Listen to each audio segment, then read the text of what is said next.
Hello, I'm Christina and I'm here with Martina, and we are your podcast hosts for Everyday Ordinary Extraordinary Men. We are deep divers and avid students of life and powerful facilitators for healing. In real life, I'm an intuitive healer who loves to blend massage therapy with energy work to provide customized holistic services. And I'm a life coach specializing in parent and women empowerment, and I'm also a sound healer. And we both love to incorporate crystals, essential oils, angelic Reiki, oracle decks, intuitive guidance into our work. So here's the context. Most humans have a lot of preconceived notions and stereotypes about gender. For example, men are tough and silent and forceful, where women can be chatty, manipulative, and emotional. In doing that, we put people in a box and often forget to see beyond those labels. And if someone's not fitting the mold, we might call them names like tomboy or sissy. Those and similar labels often cause discord. But what would a world look like where we go beyond our preconceived notions and understand that we are much more than our gender? That we humans are strong and soft and gentle, deep and powerful, tough, fierce, and open. That qualities are not specific to a gender. That we all have all qualities available to express. What would a world look like where we are all free to be who we choose to be and express all of our emotions? When we allow ourselves to express the so-called masculine and feminine qualities within ourselves, we set ourselves free. When we allow others to do the same, when we accept all of them, we create synergy, peace, and harmony. Today, we are so happy to welcome Justin to our podcast today. Justin, go ahead and introduce yourself to our listeners. Morning, everybody. My name is Justin Lovelady. I am a registered nurse. I'm going on about, oh my gosh, 7 years. I've been in numerous roles and specialties there, but I'd like to consider myself a pediatric psych nurse as of now. I'm also finishing up graduate school, getting my doctorate in nurse practitioning with an emphasis in psych and mental health. I graduate in December. Super excited there. As a human, I'm a cancer survivor, a diehard STL foodie, a motorcycle enthusiast, collector of vinyl records, and I'm all around curious about the world and how it works and how the people influence everything inside of it. It is wonderful to be here. Thank you so much for this opportunity. Just like to get this one out of the way because this is kind of how I do things. I'm excited and nervous. I will probably talk with my hands, so I don't think the listeners can see, but just to paint a picture of me. I love it. And I love that you gave our listeners a quick little image of you. I will give them another image. Justin has the most amazing smile, and he has an expression on his face always that probably like me, I talk a lot through my facial expressions, and I think Justin, you are similar in that way. But one of the things so Justin I met through my massage work, and Justin, you've become a good friend. I consider you a friend, and your lovely partner Alex too. But you were both just so curious, and I think that's what I truly love about you, that you were just open to soak in all the information I could possibly offer up, that you guys dedicated a meditation space in your house from all of the coaching. It's just been an absolute joy to watch you and Alexandria just grow. I mean, that you're both nurses and going to grad school at the same time and still taking on your self-care in the way you did was just beautiful to witness. So I am thrilled to have you here with us today. Thank you so much. And right back at you. I absolutely adore coming in to seeing you both for my own personal and it's just part of who I am. I love to learn and I will dive into just about anything if you're willing to give me the information. And we have found just some significant impact from the stuff that you have brought to us. Just like you said, our meditation room is one of the most used rooms in our homes at this point in time. Just trying to dive back into reconnecting with ourselves, both as partners and just individuals. So thank you for all of the things that you do. Mm.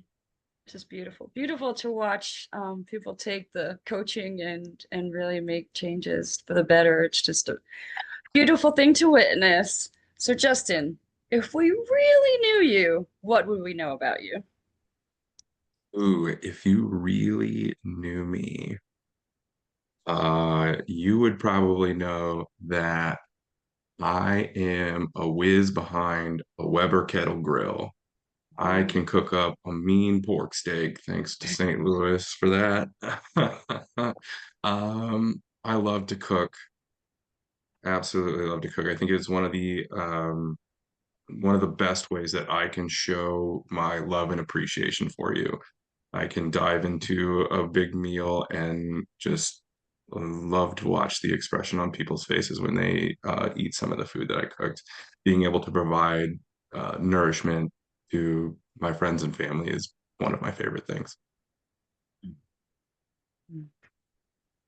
I love that. I think there's a few other people who've been on this podcast talking about how much they love to cook, but it's not just about the cooking, it's about the community and sitting around and enjoying it together. That is maybe the bigger piece of, I mean, I'm sure you enjoy the cooking, but it's the community that you create around the food that's equally as important. Absolutely. It's the laughter in the kitchen. It's the jokes that come on, the mess that comes out of it. Just the people that come in and like, hey, what's going on? Try and like sneak a little bite beforehand. It definitely creates a community just within such a small space. I love it. Beautiful. Did you always love to cook? Is that something that, and where did you learn it from? So bits and pieces came from my mom. I would learn to bake from her growing up. Dad was always the one on the grill or doing like that kind of cooking. I really started to explore my own way of cooking and diving into different recipes and baking when I got into college. I lived in a fraternity where I had access to a giant commercial kitchen and nobody else but the cook and I would be down there. So a lot in my free time, I would just kind of explore and see what happened. Some of the guys would expect me to make them cookies on the weekends because that's what I was practicing and good at. We'd kind of just go from there, but I'd say that's really where I started to dive into my own expressive cooking. We had a grill in the backyard, so I would try different things, different recipes, see where it went. If it didn't work, I mean, there was still a number of people to eat what I had made, even if I didn't enjoy it exactly. And then growing up, Well, getting in my, college, in college, everybody eats whatever, I was like, was it necessity? No, there was a curiosity there, right? But in college, yeah, like you eat what you're served no matter what, right? exactly, yeah. The college Especially in a appetite frat never house. seems to be, yeah, the college appetite never seems to be satisfied. But yeah, it was a good audience to practice on. Oh, cool. That is really, yeah, and it's like having had three children when going through college, and my youngest, like you never pass on a free meal. Nope. Never, ever, ever pass on a free meal. If somebody cooks for you, if the parents come by and invite you out, you eat the Mhm. starter and the dessert as well. You know? Absolutely. How cool is that? So, tell us something funny, silly, or embarrassing. Tell us a funny, silly, or embarrassing story about yourself. Funny, silly, or embarrassing. Um, I had okay, this is gonna be kind of strange, but I had been playing with a daddy long leg in my group of friends, just kind of like hanging out and just letting it crawl all over. And somebody goes, I will give you $20 if you eat it. And I was like, no way. And then they're like, seriously, $20. Pull out a $20 bill. And I'm like, all right, done. Let's see. This can't be that bad.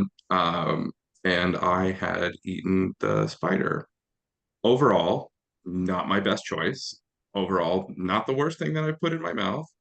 The body was totally fine, kind of squishy like a little berry. And then the part that really kind of threw me was the little legs. It felt like I was chewing on just like a ball of hair, and like instant regret, even for $20, whatever.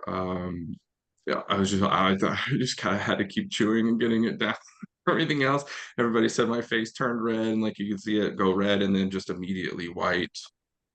And then just of course what happens afterwards is when your body just doesn't really like the thing that it ate. You're like, all right, we're done here. And just expelled in front of all of my friends. Silly, embarrassing, and funny. A little Gross. strange. But it makes me think about the kid who ate that slug that, did you read that one? He ate like a slug that was like toxic and he was like, I don't know if he died or was paralyzed or like it's very terrible. Don't eat strange things, people. Don't eat Yikes. and it was his Yeah, friends dared him. It was a dare and he it was very toxic and I can't remember the end results, but don't yeah. It's eat. sometimes better to take the truth option over the dare. Just Yeah. saying. I just read the story last week, so it's in my brain now. Don't eat slugs. No. Yeah, definitely something that I tell the kids that I come in contact now. We don't put strange things in our mouth anymore. Yeah. Food only. Yeah. All right, Justin. What makes you come alive? What are you passionate about? What do you love about your life? Oof, that's a heavy loaded question. I am really passionate about psychedelic assisted therapies. It's an upcoming trend in psychiatric mental health, and it's something that has just grabbed a hold of me and taken me down a completely different rabbit hole than I was expecting to go to. I could talk about it pretty much all day, every day. Some of the legislation that's coming up is changing. Just the treatment modalities and helpfulness for our veterans and those that are struggling with addiction. Um, different ways to treat depression, anxiety, all different kinds of things throughout mental health is one of my favorite topics. Um, let's see. So that's not really accepted in Missouri as much as I would like it to be. So advocacy has been another big important part of that branch for me. I'm part of the Psychedelic Society of St. Louis, looking to get more involved in it as I graduate and go on. It's just another advocacy group to show that psychedelics aren't exactly what the TV kind of presents itself, and they have such a broad usage for just the positive outcomes of life. Um, what makes me come alive? Anytime that I jump on my motorcycle or go for a group ride on up my bicycle in STL. I'm part of Ghost Ride STL. That's a bicycle group that meets in the full moon um, every month, and we go just around St. Louis, seeing different spots, hidden places, little parties here and there. But it's a giant group of all of us that kind of go and explore the city that we know and love. Uh, and every time that I'm on a ghost ride, I just feel absolutely empowered. It is it is one of the most exciting things that I think that I do. Um, yeah, there's nothing like just racing down Art Hill in the middle of the night on a bicycle. So much fun. I love it. I love it. So what makes you laugh? You told us what you're passionate about. What makes you laugh? I think I'm pretty easy to laugh. If I think it's funny, I'm probably gonna giggle at it. I still have some I guess this kind of touches on the topic too. Some of those really early like silly boy jokes still make me laugh. Um graffiti on the side of a wall that like paints a mustache or knocks out a tooth on a person is guaranteed to make me giggle for sure. Not condoning any kind of destruction of property, but that is rather funny. What else makes me laugh? Tom Segura has a direct line to my funny bone day in and day out. His stand-up comedy makes me roll. Same thing with Bert Kreischer. So funny. See what else makes me laugh. Kids discovering life makes me laugh. Watching them just kind of explore their space, learn the new things, touch the stuff that they're not supposed to. Their face lights up, super expressive. Or yeah, just kind of those developmental falls. You're like, oh wow, you are still learning how to be a person. And it is both just, it's refreshing and it can make me laugh for sure. Yeah. Yeah. I'm addicted to watching people walk. Just as a massage therapist, I like to see if I can figure out like where does the dysfunction start. But I love watching little kids try to figure out movement, and I find it very entertaining myself. Sometimes you have to laugh, even though it might not be that funny, but yeah. Mm-hmm. For sure. Justin, what would you say your superpower is? Superpower. Anywhere we go, whether my face says, come talk to me or not, whether I have headphones in or not, um, obviously busy or not, people come and talk to me. And I enjoy listening. I've met all kinds of people from all kinds of places unexpectedly, just hanging out, doing my own thing, and people feel comfortable enough to come up to me and talk about their day or something that interests them or a problem that they're having, um, unprovoked. And that I feel like is one of my superpowers. I will converse with just about anybody about anything, and I love to listen. If you have something to say or if you feel like you need to say it, I'm here to hear it. Wow, that is so beautiful. So, you know, I think we all could use a little bit more of that, right? Mm. Of having people hear us, because when people hear us without pushback, it's like we feel heard and we feel seen, right? And the space that that creates is, it's magical, right? It's magical because we can just put things at rest if we are Mm. feeling heard. And it's part of what makes you so good in pediatric medicine, because children need to have someone approachable, and if that's what you radiate, then it just makes it so much easier for them to be around you, which is really cool. Mm. Thank you. That has been one of my favorite things about working with kids. Um, some of the kids that I work with, they've already had an extremely difficult upbringing. But to walk in the door and see their face light up and be like, I have something to tell you. I'm ready to hear it. I want to know what's going on. What made you happy that day? What made you laugh? What are you proud of? What have you worked on? What was hard? Um, what was some of the struggles that you've dealt with this week? Just being able to create a safe enough space for them to come up to me to talk to an adult. And again, along the topic, a male adult at that, uh, it speaks volumes. And I am so glad that they feel comfortable enough to do that with me. Yeah. And what a gift, again, like what a gift, right? Because it is, and just, it's going to lead into the next question, but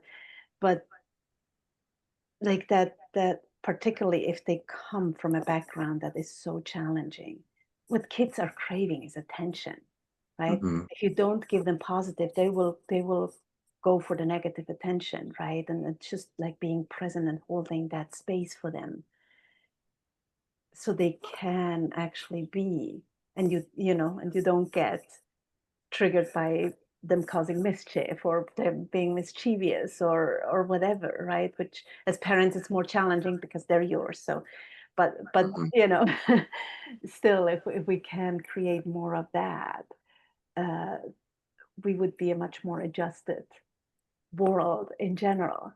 But so the question that I have for you is like how, like in doing this, I imagine heartbreaking and so challenging work, how do you recharge your batteries?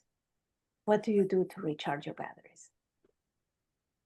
So my batteries become recharged both by taking some of Christina's help and guidance. We have, like I mentioned earlier, we've created this meditation room in our home. Once a space that held all of my office junk and just kind of just a collection of things has now become a clear space with comfy seating, a good sound system for music, just kind of open space for us to explore. We have our yoga mats in there, some stretchy bands. Uh, she has all of her essential oils, and I have my incense in there. We created a space to where we can actually just kind of slow the world a bit.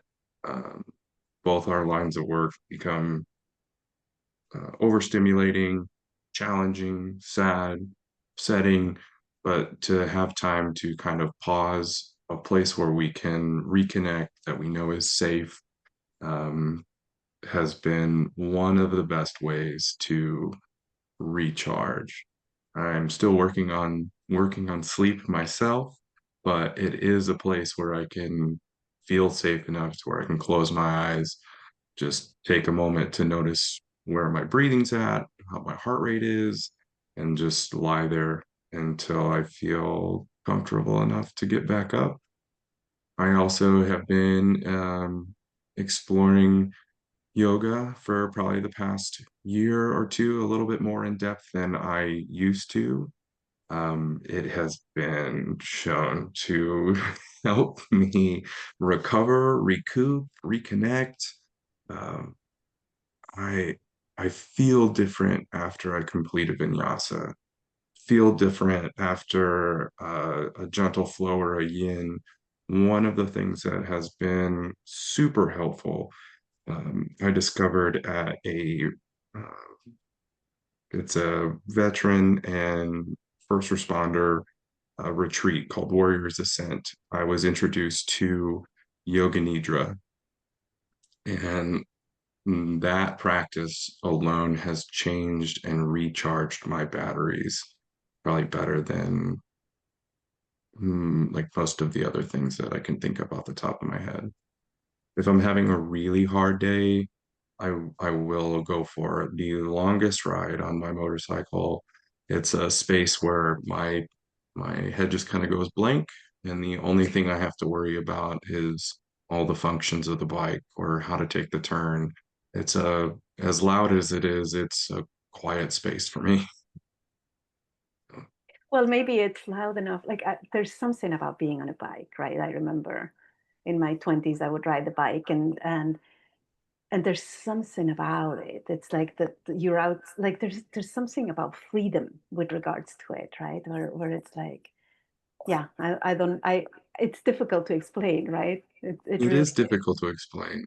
Yeah, because the world changes just about every feet when you're on a bike. The smells change, the temperature changes, the weather changes, and you have to be in tune with all of that to kind of know where you're going to go. You got to understand and like read the road conditions, the weather. You got to see the clouds coming in. You're like, oh, I should probably turn back. I don't want to get wet. Um, a turn coming in, you got to read the angles. It is an interesting and reconnecting experience for me.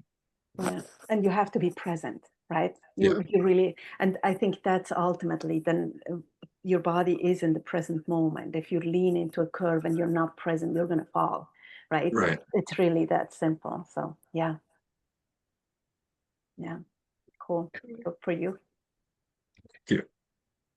All right, Justin, I'm gonna throw the big question at you. What made Okay. you who you are today? So, like, maybe what was your biggest lesson or your biggest challenge, or maybe when did you stand for something that mattered to you? What made me who I am today? Um, I think the thing that kind of made me who I am today is some of the people that had told me no, or I couldn't, or I wouldn't, shouldn't. Um, a lot of my directional changes came from uh, disbelief that I wouldn't do something. And it has helped me grow in all kinds of different ways. I can think of one moment just out of high school where I didn't really know what I wanted to do, but I knew that I loved science, chemistry, math, biology, and I knew that's where the first directional change took place. I was told that I wasn't going to go to a certain college, and that was the only college that I applied to. And that was the only college that I got into. So from there, um, I learned to kind of explore uh, just the educational surroundings that I was in. I got connected with a whole bunch of different people, and then my life kind of spiraled from there. I went into a whole bunch of different roles. From Missouri S&T, I started off as a chemical engineer, learned that that was not the route that I really wanted to go. I found a group in the biology department that I really connected with. And I did 3 years of undergraduate research down at Rolla, and I switched my major over to biological sciences. From there, I knew that I wanted to do something more. I had a friend go into the student health center, and that's where I kind of fell in love with taking care of people. That was so much fun. They worked a lot with our athletes and just the people coming in left and right for sick visits. I knew that that was something that I really wanted to do.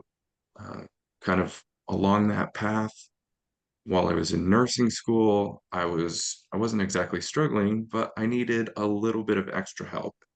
And I went to one of my professors thinking that that was the appropriate person to ask for help.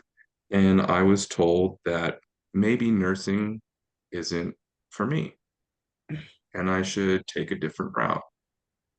That fueled more fire and kind of made me who and where I am now as far as career pathway. But I think the most profound changing and turning point in my life is a little bit more recent than that. In 2023, I was diagnosed with Hodgkin's lymphoma. Uh, I was still working full-time nights. I still was part-time in graduate school. I went through chemotherapy. I had a whole bunch of support system along the way. Christina knows and can speak to that for sure. But that's, I think, where my perception of life changed. Um, I realized that some of the things that I was doing wasn't exactly as important as I thought it was. I found my friends and family and support system to be the end all be all. I didn't need all the other stuff. I didn't need the material stuff. Um, some of the things that I was originally worried about didn't matter anymore. I needed to reconnect with me. I needed to reconnect with my family. I needed to reconnect with my friends. Those were the things that really, it was just it was both life-altering, changing, and has kind of redirected my perspective on life now. Um, it's time to take things slower and appreciate things, the just the connection of things more. Nature has become even more of an exploratory platform.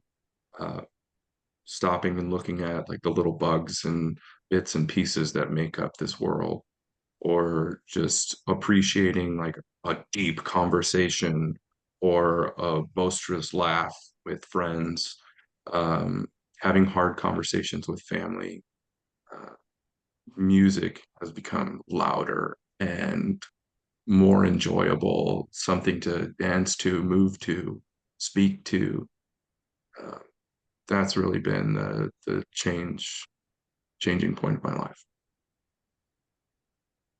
Were you always defined is not the right word. What would be a better word? Like not accepting. Were you always like that? Not accepting what you're like, what people give you as limits? Were you always like that as a child already? Could you So if somebody told you, no, you cannot do that, were you always, um, I don't know what the word is. Were you like even as a child, were you defiant or set or challenging the, like a brat, I essentially? I I think if you ask my mom, she'd probably say yes. Um, I don't, looking back, I don't really see myself as uh, that defiant. Where I was encouraged, I thrived. I can remember countless teachers, especially in like math and science, that um, had a little bit more interest in my success. And that's where I really grew to love and appreciate the STEM field.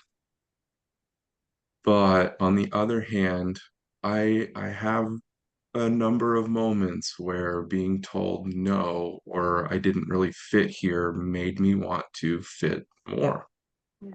Like it's not like a forceful, but um, I can do it. I know I can do it.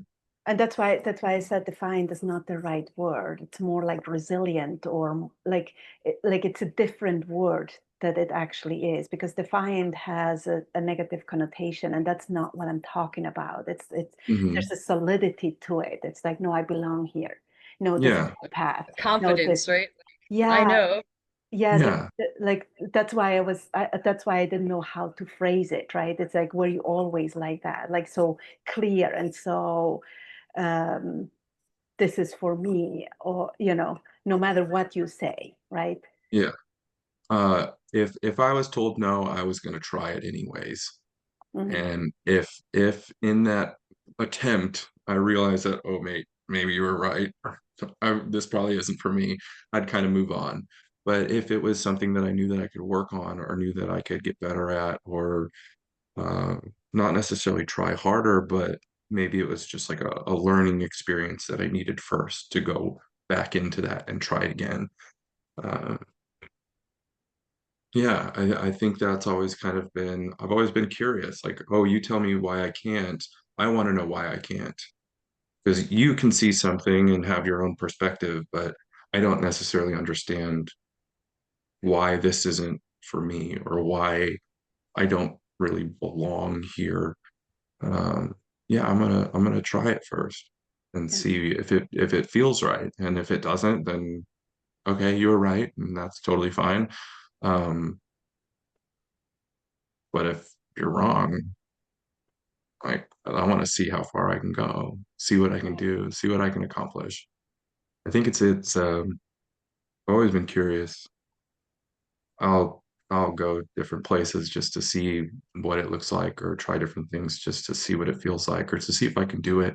more of a challenge to myself than anyone else. Mhm.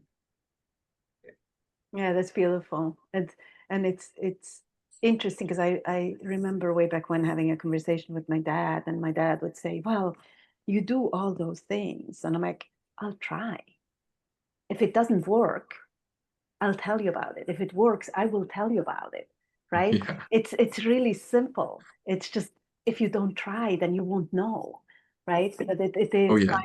finding your own way in spite of what other people say. So that's, beautiful. Good for you. That is really, really powerful. And it's such a great quality. What brought it to psychiatrics? Like what was it just you that was your favorite place in your rotation and that's where you landed, or was there something that happened? So what's really interesting is while I was going through nursing school, um, all of our clinicals, I completed my psych clinicals and said directly after that I will never, ever, ever be in psych. I won't ever be a psych nurse. That's not where I want to be. I don't feel comfortable here. But I think looking back at it now and taking my experiences, those places that are challenging or different or hard is the place where we can find our biggest growing point. So something in that moment told me that no, I don't want to go there because it was hard. It was different. Um, Also like in through growing up and in my life and everything else, I've had a number of experiences that kind of led me to where I am now. I knew in nursing school that I wanted to be a pediatric nurse because of my rotation. Um, as hard as it was, a kid is always going to want to be a kid. They're always going to want to play, even in the hospital, even, in some of their most trying times, they're still going to want to make a joke. They're still going to want to color. They're still going to want to, they want to be a kid. And I found connection there because I myself am a big kid. So I knew that's where I ultimately wanted to be is in pediatrics. The psych part came a little later, but realizing that um, I could be a guide to some of these children. Um, a guide that I didn't necessarily have growing up. Maybe I could uh, help them along the way, be there for them when they needed somebody. So that kind of led me into ped psych.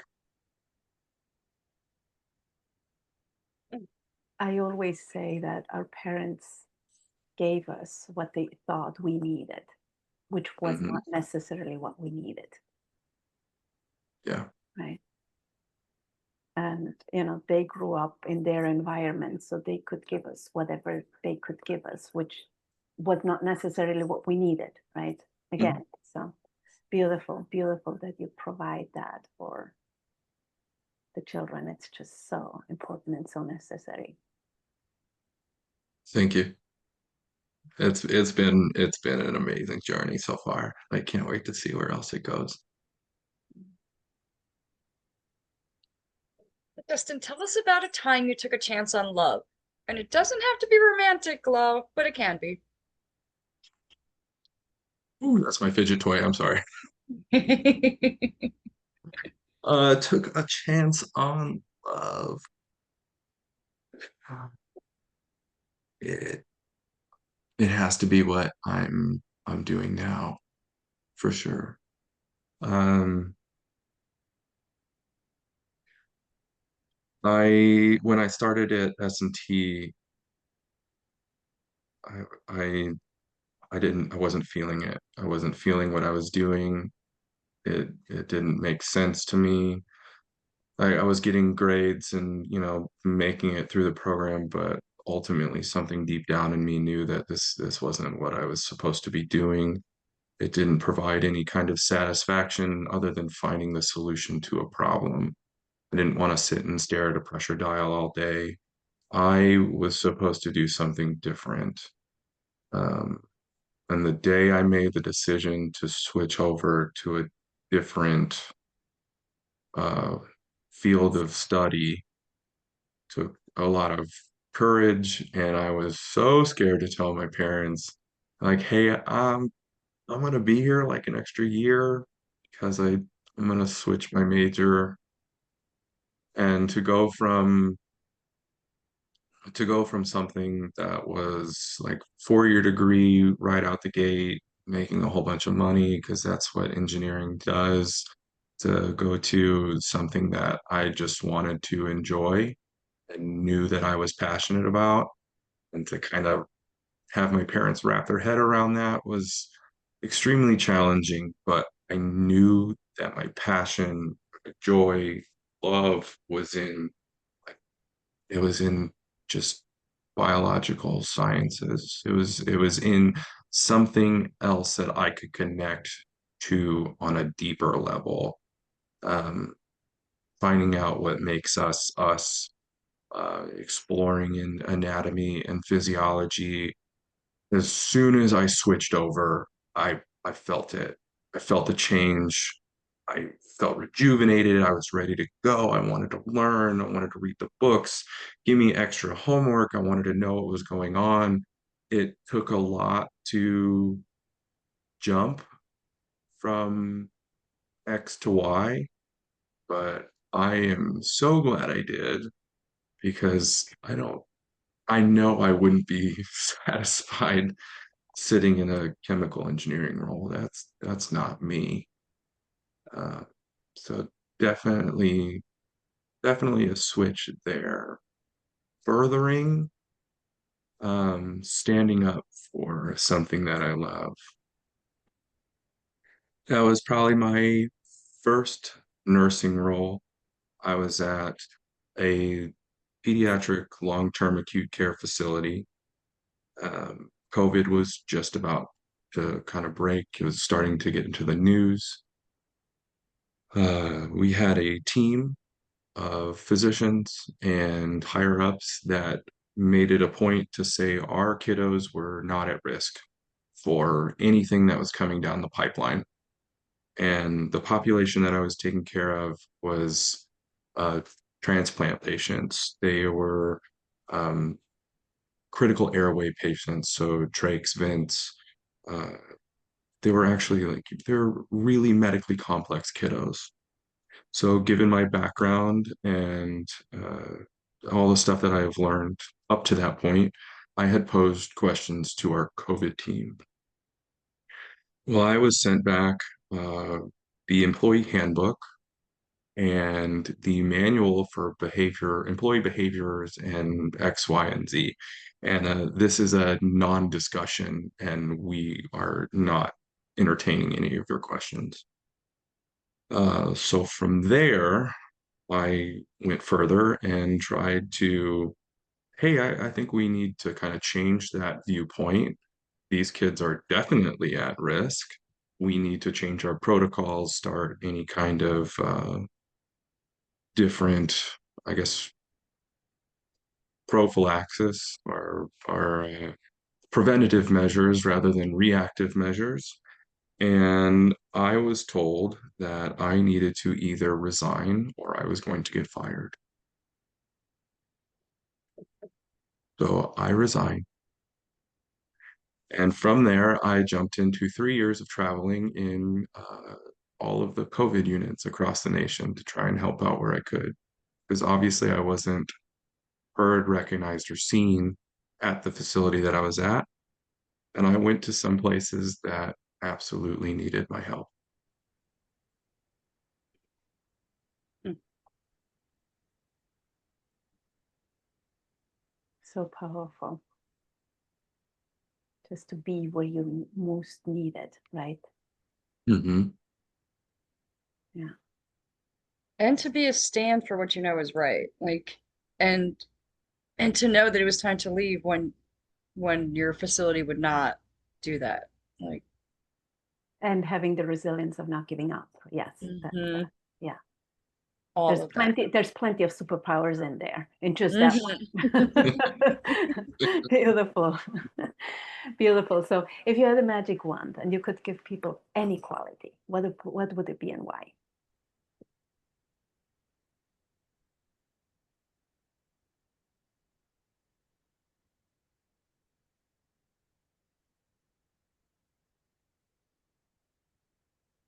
I would have to say, um,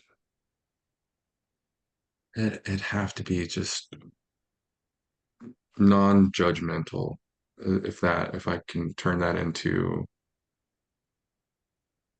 a personality trait or a wand, um, just right off the bat, as soon as you see a new person walking down the sidewalk, a stranger walking down the sidewalk, almost instantaneously, your brain starts to pick apart person, judging their shoes that they wear, clothes that they're wearing, the color of their skin, their hair color, their glasses. Your brain just kind of like all the way down, not necessarily on purpose, or and sometimes it is on purpose, just because of what society says a person should look like, or society says a person should fit into, or society has painted this picture of this stranger in front of you that you've just kind of fell into that mold itself.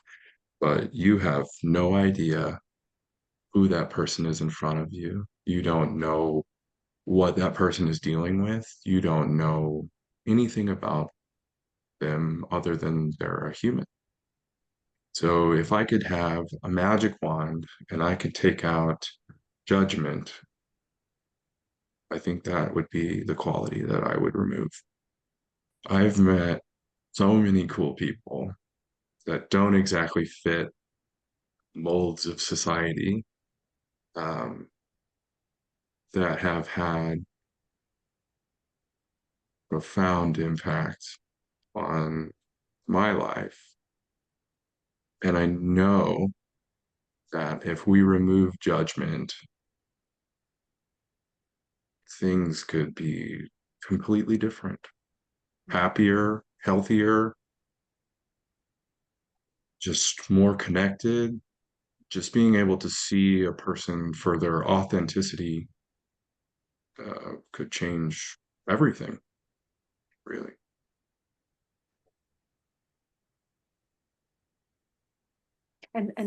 I believe, actually, I believe it's one of our instincts.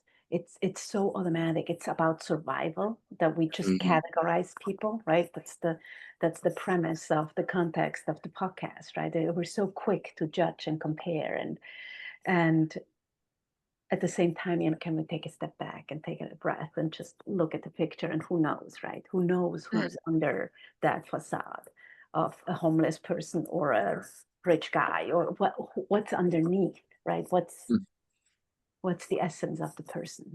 Yeah. Absolutely. Yeah. So much good stuff there. Mm-mm-mm. I live in a big building downtown, and so I'm riding the elevators with people, and I love to just comment on something. I love your shoes, your shirt, beautiful makeup, your hair looks great today. And people are just always like, oh, what, me? You're like, I don't think they're used to people talking on the elevator, and my favorite thing on the streets is to just tell older ladies how beautiful they look. They just go, oh, a stranger just gave me a compliment. Like, it just makes their day. And it's so easy. It takes nothing from us to just be like, oh, let me find something to compliment this person on. Yeah, Instead of like absolutely. the other stuff we normally do, right? Like picking apart their shoes or whatever. And let Well, me it's part of what you're saying is like you see them, right? You see them. You just say something about them. You see them, and I know this particularly about women because I've heard it from clients. Like when you get older, you become invisible, right? It's almost like you're not worthy anymore, so you become invisible to society. And so you complimenting, it's you give them life, you give them when you see people, you give them life, essentially, which is part of what Justin says that he does with the kids in the ward, which is so, so beautiful and so Absolutely. powerful just because of that, right? A friend of mine told me that she watched this documentary on the homeless people, and one of the biggest challenges is that they become invisible. People don't even want to look at them, right? And just Mhm. acknowledging them makes such a huge difference because they're seen, right? That they are somebody rather than being nobody, which Yeah. yeah, it's so incredibly powerful. So, so incredibly powerful. Absolutely. And speaking to the elderly, I've played a number of roles in just giving them any kind of motivation, especially in the hospital. Like, hey, you managed to walk 50 feet after your massive surgery. That's incredible. Seeing their face light up and then wanting them, you can see them want to try it again to see if they can go farther. It does it brings back their life. You can see their smile come across their face, all of their years of expression come out through their wrinkles. It's awesome to see We that. were talking before about things that make you laugh. I love on Instagram the PT videos of the things they're doing with the elderly populations in assisted livings and nursing homes, or blowing through their air thing, who can blow the ball, or like Yeah. it's it's just brilliant. Uh, Like, and that's all. yeah. I mean, everyone wants to play.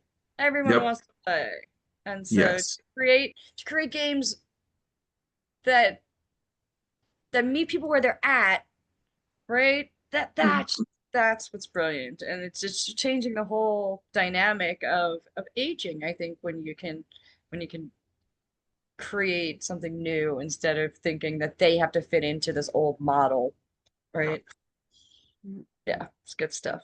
Really good stuff.